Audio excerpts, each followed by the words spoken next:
Part 1. The Cathari Dominion had ruled the stars for 300 years. Their ships flew through every major corridor of space. Their word was law. No one dared to challenge them. Their history book spoke only of victory, never of loss. On the edge of known space near a place called the Helios Rift, a Cathari patrol ship drifted in silence. Its sensors suddenly blinked with warning. Something was wrong. Commander Vrak stood on the bridge, his scaled fingers tapping the arm of his command chair. He was a veteran of a dozen conquests, his armor polished with the pride of the sovereign fleet. But now, his eyes narrowed. The anomaly made no sense. It was not a comet, not a rogue planet, not even a black hole. It was a tear in space itself, vast, shimmering, and growing. Within minutes, the tear split open. From it poured ship after ship, thousands of them. They were unlike anything the Cathari had ever seen. Blocky, angular, dark gray with no visible markings. No lights, no engine flares. They simply appeared and stopped, hanging in the void like statues. Not one sent a signal. Not one moved. Brax ordered his comms officer to hail them. "Identify yourselves," he demanded in the Dominion's formal tongue. Silence answered. He tried again in the trade dialects of a dozen conquered species. Still nothing. His ship's scanners could not read their hull composition. Their energy signatures were strange, low, steady, and unreadable. It was as if they did not want to be understood. He sent a priority alert to the capital world of Kethar Prime. Within the hour, the High Council was in emergency session. The great chamber beneath the obsidian spire hummed with tension. Chancellor Lauren, tall and draped in silver robes, stood at the center of the circular table. His voice cut through the murmurs like a blade. "Whose armada is that?" he asked. No one answered. The admirals and ministers exchanged uneasy glances. No fleet in the known galaxy matched this description. Not the Zorvathi rebels with their jagged warships. Not the nomadic Veln who traveled in organic vessels. This was something new. Something unknown. On the lead ship of the silent fleet, Captain Jack Miller stood on the command deck. He was a lean man in his late 30s, with short brown hair and calm eyes that had seen too much and said too little. Around him, officers moved with quiet efficiency. Screens glowed with alien data streams. Alarms were muted. Everything was under control. Beside him, Lieutenant Mara Ellis watched the incoming hails flood their comms array. Her fingers danced over the console, filtering threats from questions. "They're demanding we identify ourselves," she said. Her voice was steady, but her knuckles were white. "Some are promising to burn us out of the sky if we don't respond in the next 10 minutes. Jack didn't turn. He kept his gaze fixed on the main viewport. Beyond the reinforced glass, the Cathari capital world hung like a jewel. Swirling clouds of violet and gold, ringed with orbital stations and weapon platforms. Beautiful. Deadly. "Let them wonder," he said softly. "Let them fear the silence," Mara nodded. She knew the plan. Earth had spent over a century hidden. After the resource wars nearly tore the planet apart, humanity had chosen unity over chaos. They built a new society in secret, far from the eyes of the galaxy.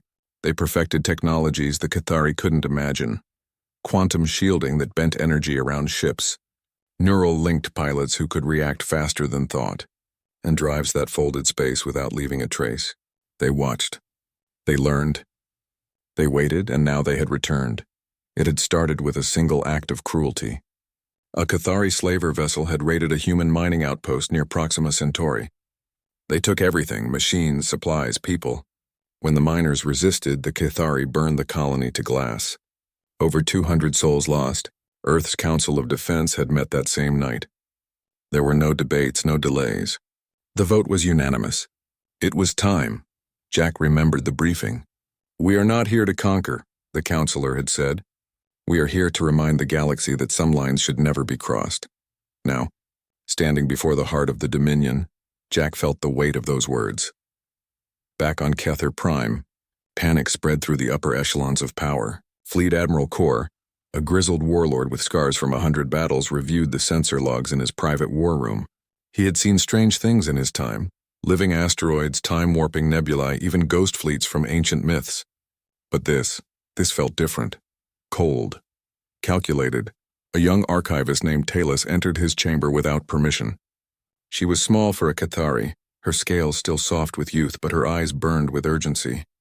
"Admiral," she said, bowing quickly. "I found something," Kor grunted. "Speak." She handed him a data slate. On it was an old file, marked obsolete, buried in deep archives. It showed a blue-green planet, oceans swirling beneath white clouds.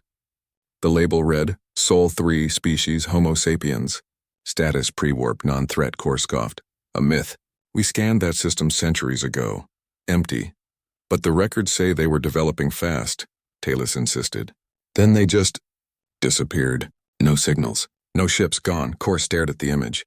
A quiet world. No weapons, no empire. Just people. He remembered old scout reports. Whispers of a species that turned inward after nearly destroying itself. They hid, he muttered. And now they're back, Talus said. On the bridge of the UNSF Resolute, Jack finally turned from the viewport. "Open a narrowband channel," he ordered. "Send it only to their central command." One word, Mara hesitated. "Just one?" "Yes," she typed it in. Hit send. The word flashed across every Cathari command screen in the system. Not a threat, not a plea. Just a name, Earth. In the High Council chamber, Chancellor Lauren read the message. His face paled beneath his scales. "Earth?" he whispered. "That's impossible. They were primitives." But the fleet outside told a different story. Thousands of ships. Silent. Ready. Waiting. And for the first time in 300 years, the Cathari Dominion felt fear. Part 2 Earth had not been forgotten. It had chosen to disappear. After the resource wars of the late 22nd century, the planet was broken. Cities lay in ruins. Oceans choked with waste. Nations turned on each other over water, fuel, and food. Millions died. But from the ashes, something new rose. The world's leaders, tired of endless conflict, signed the Unity Accords. Borders faded. Old hatreds were buried. Humanity became one people under the Terran conquered. They turned inward, not out of fear, but out of need. They rebuilt their world with clean energy, smart farms, and cities that healed rather than harmed. Then they looked to the stars again, but this time quietly. No loud broadcasts. No flashy colonies. Just careful, steady expansion into nearby systems. They built shipyards in the asteroid belts. They mined helium-3 from gas giants. They trained pilots in hidden bases on Mars and Titan. All of it done in silence. For over 120 years, Earth watched the galaxy through long-range probes. They saw the rise of the Cathari Dominion. They recorded its brutal conquests, its slave markets, its orbital purges. They saw how it crushed every species that dared to resist. Earth's leaders debated what to do.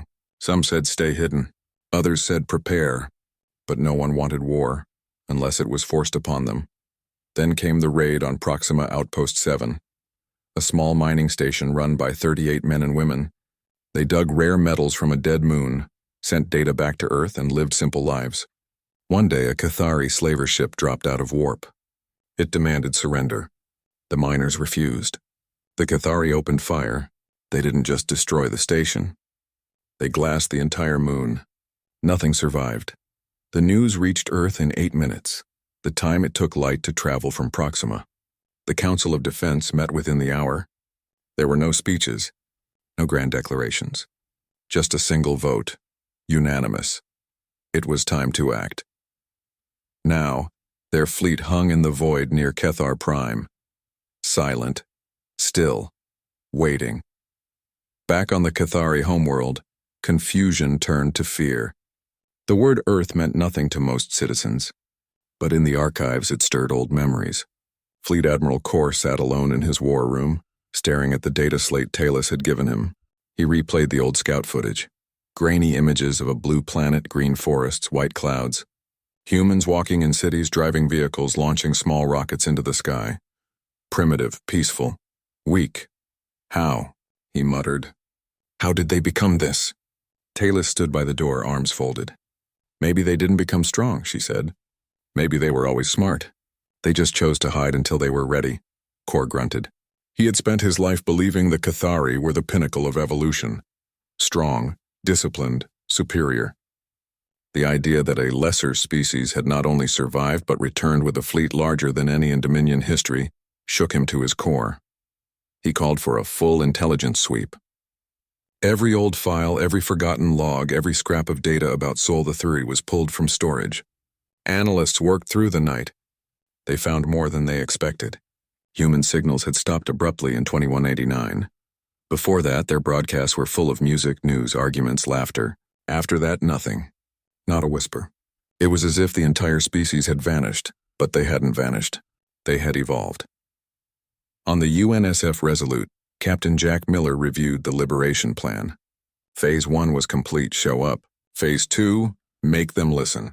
Phase 3, end the Dominion's reign of terror without destroying the galaxy in the process. It was a tall order, but Earth scientists and soldiers had trained for this moment their whole lives. Lieutenant Mara Ellis entered the ready room with a fresh report. Their fleet movements are changing, she said. They're pulling ships from the outer colonies. Looks like they're preparing for a full mobilization. Jack nodded. Good, let them gather. Saves us the trouble of hunting them down one by one. Mara frowned. You really think they'll surrender? I don't know, Jack said. But they'll learn fast. He remembered his grandfather's stories about the old Earth before the wars, about how people fought over land, religion, oil, how they nearly killed themselves. We swore never to make that mistake again. Jack had told his crew before they left the Sol system. We're not here to rule. We're here to protect. Meanwhile, on Cathar Prime, Chancellor Lauren paced the obsidian spire. He refused to believe the humans were a real threat. They're bluffing, he told his advisors. A few tricks, some fancy ships. But they have no experience, no history of war. One minister dared to speak up. Sir, our scouts say their ships move like they share one mind. And their weapons. They don't explode, they just erase things. Lauren slammed his fist on the table. Impossible. Only the Dominion has true power. But doubt had taken root. In the streets, citizens whispered. In the barracks, soldiers questioned orders. Even the elite guard looked to the sky with unease. Talus, meanwhile, dug deeper. She found logs from a Cathari science vessel that had passed near Sol centuries ago. The captain had written, Planet shows signs of intelligent life. Species appears curious, not aggressive. Recommend non-interference. That report was later classified and forgotten. Now it felt like a warning. She brought it to Admiral Core. They didn't want war, she said. They just wanted to live. And we ignored them. Core said nothing. He stared out the window at the silent human fleet. For the first time, he wondered if the Dominion had been the monster all along. On the Resolute, Jack received a message from Earth Command. It was short. All colonies report secure. Civilian ships evacuated from conflict zones. You have full authority. He closed the message and walked back to the bridge. Mara was already there, watching the Cathari comms traffic spike. They're scared, she said. Good, Jack replied. Fear keeps people alive longer than pride. He gave the order. One human ship, the UNSF Vanguard, broke formation. It glided forward alone toward the Cathari envoy station. No weapons charged. No shields raised. Just a single ship, carrying one message. Commander Lena Ruiz stood in the ship's reception bay. She wore a simple gray uniform. No medals, no rank pins. She carried no weapon. Her only tool was truth. The Cathari delegation boarded, 10 armored officers led by a stern envoy named Zorak. They expected groveling. Instead, they found calm. Lena looked each of them in the eye. You have 72 hours, she said. Release every enslaved being in your empire. Shut down your occupation fleets. Surrender your leadership to a neutral tribunal. If you do this, no more blood will be shed. Zorak laughed. Or what, you'll play more ghost tricks? Lena didn't smile. She tapped a panel. On the wall screen, footage played. Cathari ships bombing refugee camps. Slavers dragging children onto transports. Executions in city squares. Then she showed something else. A Cathari forward base near Xylos Prime. One moment it was there.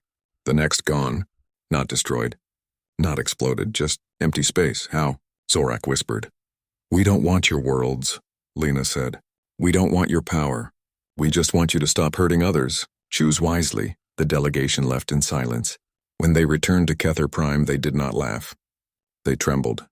Chancellor Lauren called an emergency war council. We will crush them, he declared.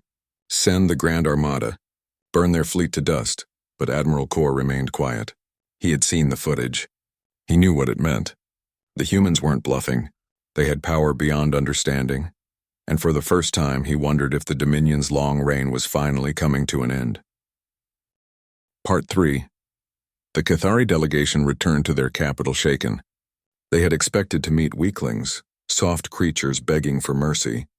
Instead, they faced a woman who spoke calmly but carried the weight of an entire world behind her words.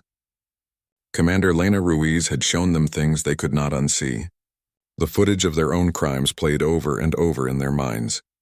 And worse, the image of their forward base simply vanishing, no explosion, no debris, just empty space, haunted them like a ghost. Chancellor Lauren refused to believe it. He stood before the High Council, his voice booming with pride. "They are trying to scare us," he said. "A trick of light and sound. The Dominion does not bow to primitives." He ordered the Grand Armada to prepare for war. Every ship in the fleet was to gather. Near the Helios Rift, they would meet the human armada, head on and crush it before it could spread its lies to the other species' fleet. Admiral Kor said nothing during the meeting. He sat in his chair, hands folded, eyes down. But inside, his mind raced. He had studied the sensor logs from the vanished base. There were no energy spikes, no radiation bursts, no signs of conventional weapons. It was as if the base had been unmade, atom by atom, without a single shot fired. That kind of power was not just advanced. It was terrifying. Back aboard the UNSF Vanguard, Lena Ruiz reported to Captain Jack Miller. "They didn't take the warning well," she said. "Lauren is calling for total war." Jack nodded. He wasn't surprised. Tyrants rarely surrendered without a fight. "Then we give them a fight they'll never forget," he said. "But not the way they expect. Earth's plan was not to destroy the Cathari people. It was to break the machine of their empire. Their weapons, their command structure, their belief in their own invincibility. Once that was gone, the rest would follow. On Cathar Prime, the streets buzzed with fear. Soldiers marched in double shifts. Factories ran day and night forging new weapons.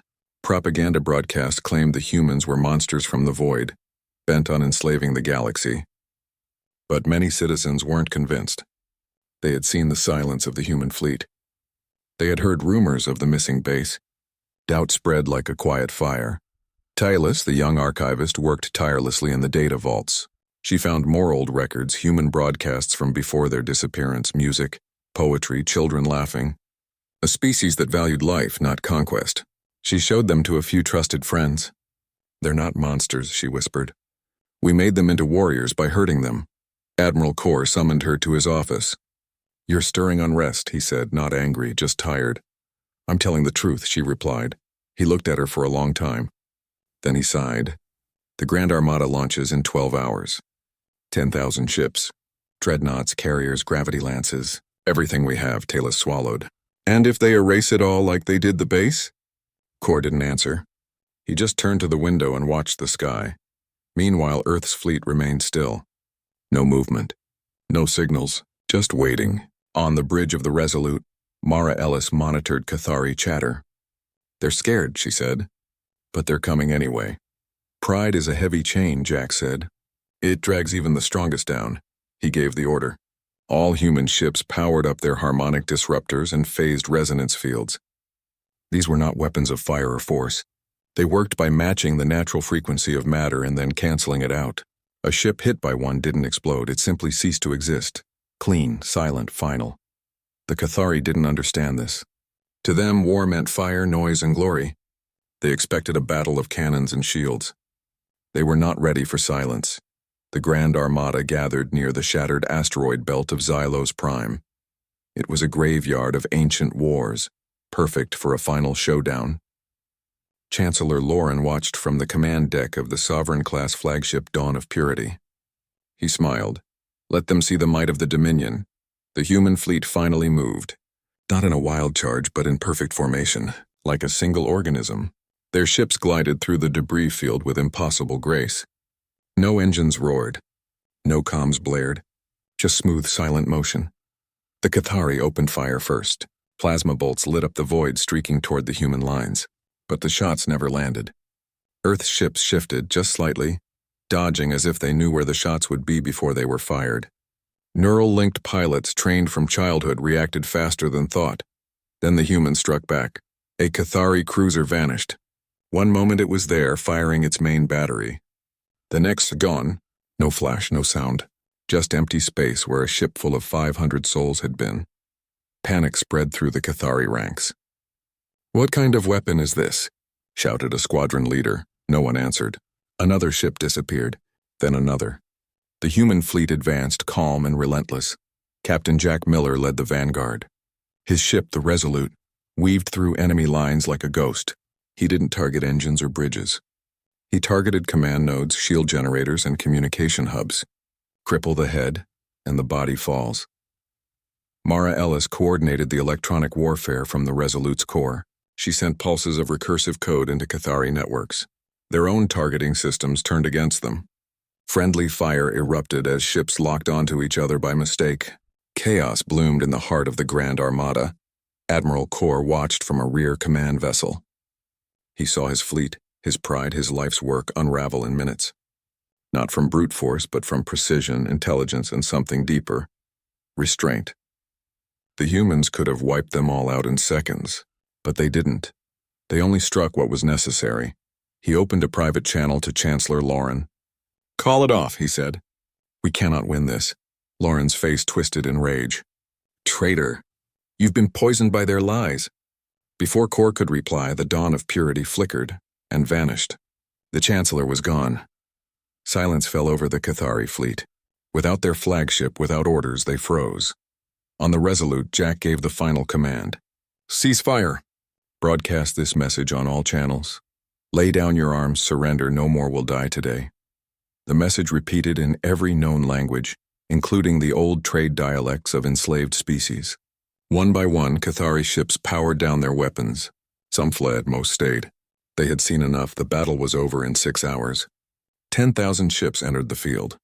Fewer than 200 remained. Earth lost 3 frigates, each crew safely evacuated before the ships were scuttled. Back on Cathar Prime, the news spread like wildfire. The Grand Armada was gone. The Chancellor was dead. The humans had won without hatred, without rage, only purpose. In the streets, people wept, not just from fear, but from relief.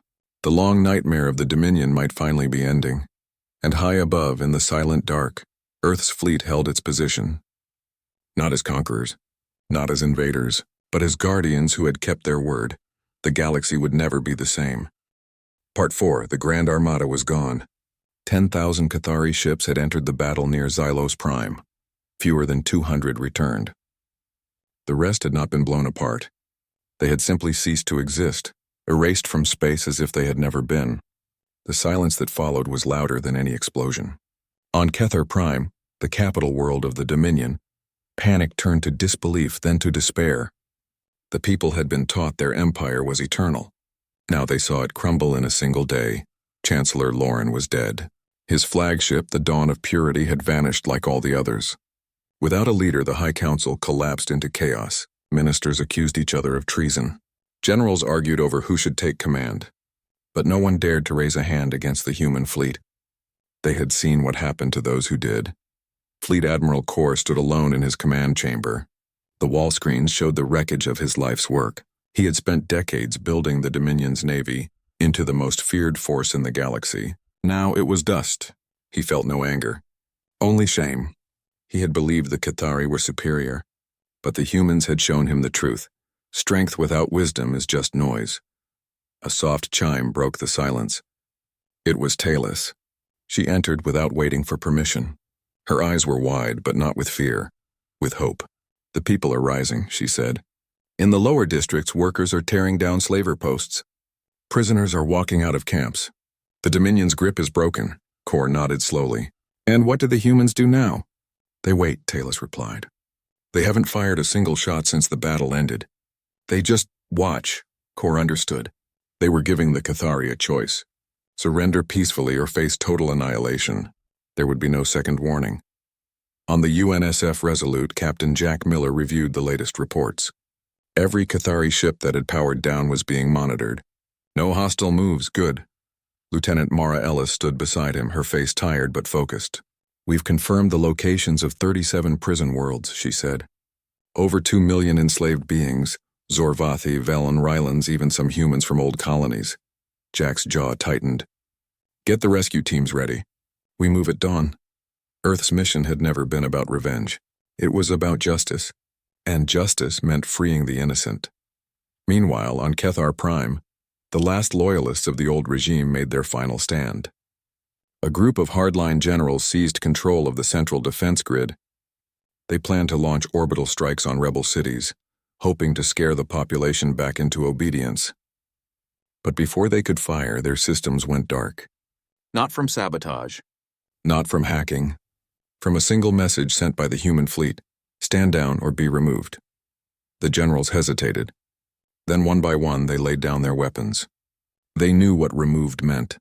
Commander Lina Ruiz returned to the vanguard. She had spent the last day meeting with Cathari civilians, former slaves, factory workers, even low-ranking soldiers. They all asked the same question: what will you do to us now? Lina gave them the same answer: nothing. You are free. That word, free, spread faster than any weapon. Across the Dominion, enslaved species rose up. Cathari guards, confused and leaderless, surrendered without a fight. On the prison moon of Vexus, a Zorvathi elder walked out of his cell and found the gate unlocked. He looked up and saw human shuttles descending from the sky, not with guns but with food, medicine, and open doors. Back on the Resolute, Jack received a message from Earth Command. All systems go for Phase 4, proceed with liberation. He gave the order. The human fleet split into task forces. Some stayed near Cathar Prime to maintain peace. Others jumped to distant systems, heading for slave camps, labor mines, and detention centers. Their arrival was always the same: silent, swift, and kind. On the planet Nalos, a Cathari mining world, 5,000 Veln laborers toiled in toxic pits.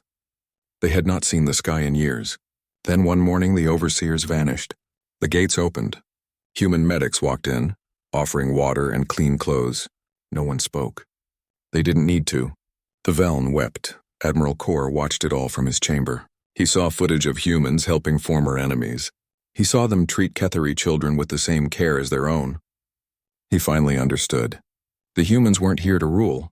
They were here to heal. He made a decision. He broadcast a message on all Cathari channels. I am Fleet Admiral Kor. The war is over. Lay down your arms. Obey the humans. They do not seek our destruction. They seek our redemption. His words carried weight. Across the Empire, soldiers dropped their weapons. Governors opened their prisons. The Dominion did not fall with a bang.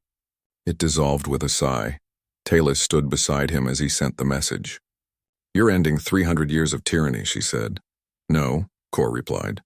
I'm just finally doing what's right. On the bridge of the Resolute, Mara Ellis smiled for the first time in days. It's working, she said. They're listening, Jack nodded. Because we gave them a reason to. The liberation continued for weeks. Human engineers helped rebuild power grids. Doctors treated the sick. Teachers set up schools for children who had never held a book. The galaxy watched in awe. No conqueror had ever acted like this. And through it all, Earth's fleet remained calm, steady, and ready. Not as masters, not as saviors, just as neighbors who had finally come home.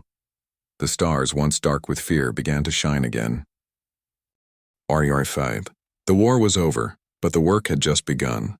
Across the former Cathari Dominion, cities lay in ruin, not from bombs but from years of fear and control. People stepped out of their homes for the first time in decades, blinking in the sunlight like newborns. They looked to the sky and saw not Cathari warships but human vessels, quiet, clean, and open. No weapons pointed down, no demands shouted over loudspeakers. Just help. On Cathar Prime, the obsidian spire, the symbol of Dominion power, stood empty. The High Council was gone.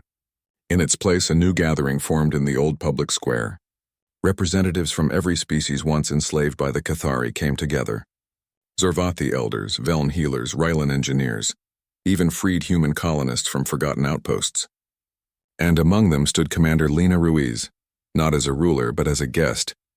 She spoke from a simple platform, no podium, no guards. We are not here to take your worlds, she said. We are not here to tell you how to live. We are here because no one should suffer while others have the power to stop it. Her words were translated into dozens of languages, carried by soft drones that hovered like birds. The crowd listened in silence. For the first time in generations, they felt heard. Fleet Admiral Kor stood at the edge of the square, dressed not in armor, but in plain gray cloth.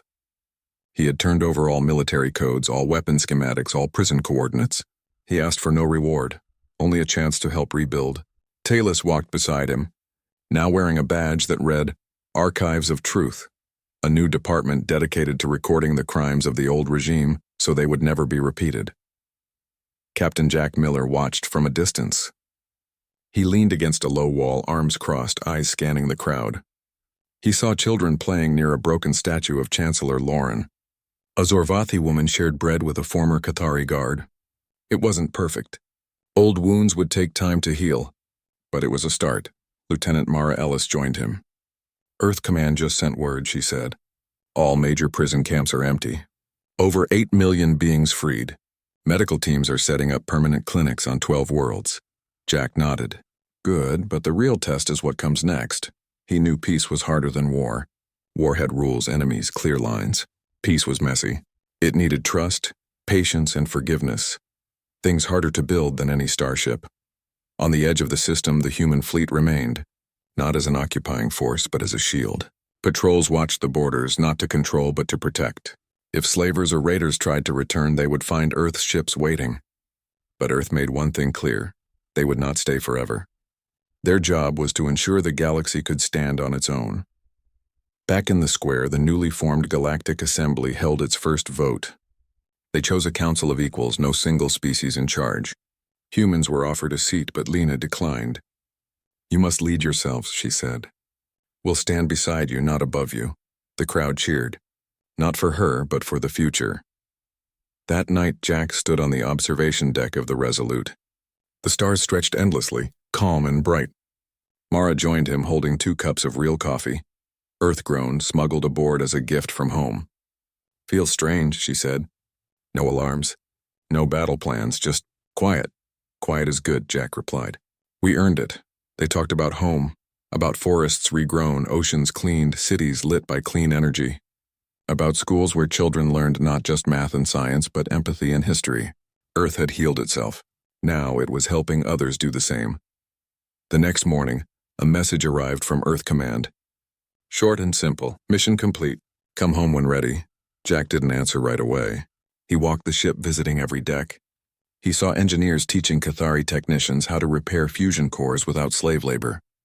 He saw medics training local healers in trauma care. He saw pilots sharing flight simulators with young Zorvathi cadets who dreamed of the stars, not as weapons but as paths to understanding.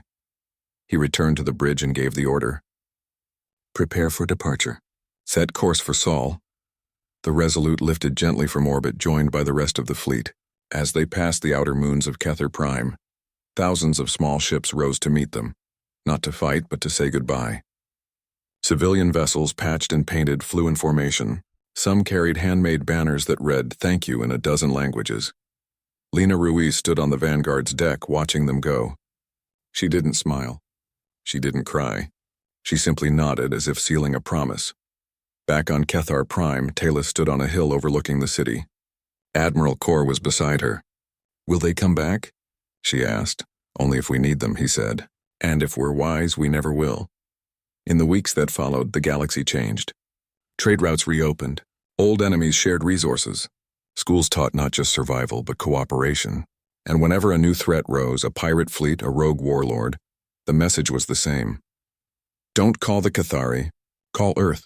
But Earth never came with guns first. They came with questions. With offers. With chances.